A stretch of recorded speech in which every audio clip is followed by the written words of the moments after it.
Sriwijaya FC tinggal menyisakan 3 kali pertandingan dalam menutup kompetisi Liga 2 ini, yaitu 2 kali laga kandang melawan PSMS Medan 1 Oktober mendatang, serta lawan Bandung United 7 Oktober dan laga tandang lawan Babel United 12 Oktober.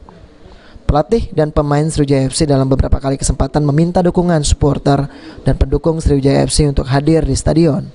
Terbukti dalam 3 laga kandang terakhir, yakni lawan Cilegon, PS Riau, dan Persibat.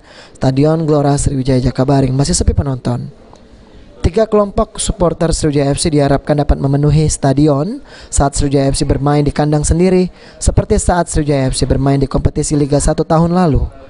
Penyerang Sriwijaya FC Yongki Ariwibowo meminta agar pendukung dan supporter Sriwijaya FC dapat hadir langsung ke stadion demi memberikan dukungan dan support agar para pemain di lapangan dapat semakin termotivasi dan memberikan hasil yang terbaik.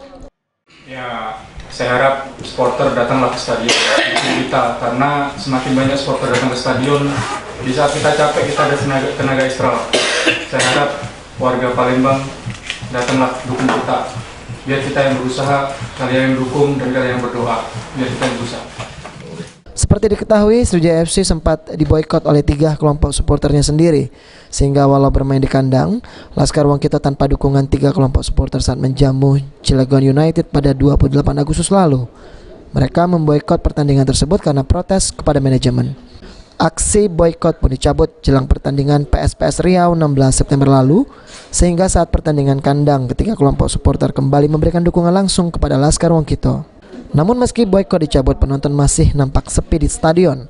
Tidak lebih dari 1.000 penonton yang hadir di stadion, sementara pada saat boikot hanya 600 penonton yang datang ke stadion. Julius Lumban Gaul, PAL TV.